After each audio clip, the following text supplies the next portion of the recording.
બોટાદના ખેડૂતોને ખબર પડી ગઈ અને એ મુદ્દો એટલો મોટો બની રહ્યો કે આખા ગુજરાતના 54 લાખ ખેડૂતોને ખબર પડી ગઈ કે ભાજપીય કડદા પાર્ટીએ કઈ રીતે એપીએમસીમાં પણ ખેડૂતોને લૂંટે છે। ખેડૂતોનું કોઈ સાંભળનાર નહોતું।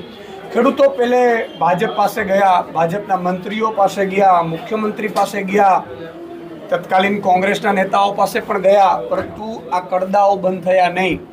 જ્યારે અમારી પાસે આ મુદ્દો આવ્યો ત્યારે અમારા પ્રદેશ કિસાન સેલના પ્રદેશ અધ્યક્ષ રાજુભાઈ કરપડાને અમે કહ્યું કે એકવાર ચેક કરો આ કડદા ખરેખર સાચું થાય છે।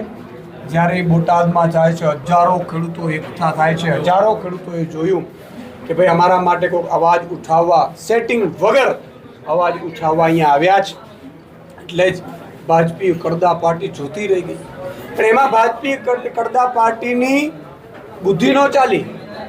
વિનાશ કાળે વિપરીત બુદ્ધિ કહેવત છે એ પ્રમાણે એમણે એ કડદા બંધ કરાવવાની જરૂર હતી, એપીએમસીમાં જે બરખાસ્ત કરી દેવાની જરૂર હતી બોડીને, બીજી એપીએમસીમાં આદેશ કરી દેવાની જરૂર હતી। એની જગ્યાએ વિનાશ કાળે વિપરીત બુદ્ધિ ભાજપીય કડદા પાર્ટીના મંત્રી મુખ્યમંત્રીએ નિર્ણય કર્યો કે ખેડૂતોને કચડી નાખો, ખેડૂતોના અવાજ ઉઠાવનારને કચડી નાખો। અને એમણે નક્કી કર્યું બીજા દિવસે જે મહાપંચાયત થાય છે એની પરમિશન ન આપવામાં આવે ને હજારો પોલીસોને જે વિવિધ તપાસો કરી રહ્યા હતા એને બધાને કહી દીધું તમારી બધી તપાસો છોડી દો, તમારા બધા કામો છોડી દો।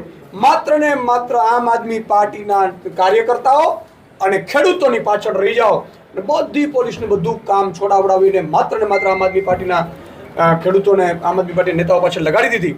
અને એના કારણે અમે નક્કી કર્યું કે વાંધો નહીં, અહીંયા પરમિશન નથી મળતી। કોઈ ગામ છે ત્યાં રાજુભાઈ ગયા અને ગામજને હળદળ ગામે એવું કહ્યું કે ભાઈ અહીંયા આવો, આપણે જ પંચાયત કરી લઈએ। પંચાયત એટલે 5, 25, 200, 500 લોકો બેસીને પંચાયત કરે। એ પંચાયતમાં ભાજપીય કડદા પાર્ટીએ જોયું કે હજારો ખેડૂતો સ્વયંભૂ આવી ગયા। આટલી બધી બંદોબસ્ત રાખવા છતાંય, આટલી બધી નાકાબંધી કરવા છતાંય હજારો ખેડૂતો કઈ રીતે પહોંચી શક્યા? તો ભાજપીય કડદા પાર્ટીએ ત્યાં પોતાની પોલીસને આદેશ કર્યો, પોતાના લુખાઓને આદેશ કર્યો, પોતાના ગુંડાઓને આદેશ કર્યો। અને થયું એવું કે પોલીસ છે એ હેલ્મેટ પહેરીને આવે છે, ગન લઈને આવે છે, ટીયર ગેસના સેલ લઈને આવે છે, લાઠીઓ લઈને આવે છે, પોલીસ આખી તૈયારીઓ સાથે ઉતરે છે। કેટલાક સાદા ડ્રેસમાં ગુંડાઓ પણ, લુખાઓ પણ પથ્થરમારો કરવા માટે ઉતરે છે।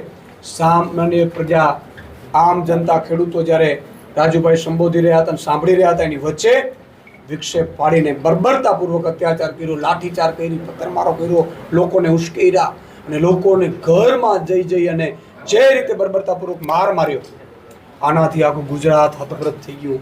પૂરા ગુજરાતમાં મેસેજ ગયો કે આ ભાજપ કિસાન વિરોધી પાર્ટી છે, ભાજપ ગરીબો, વંચિતો, શોષિતો વિરોધી માનસિકતા ધરાવે છે, એ ઉદ્યોગપતિની પાર્ટી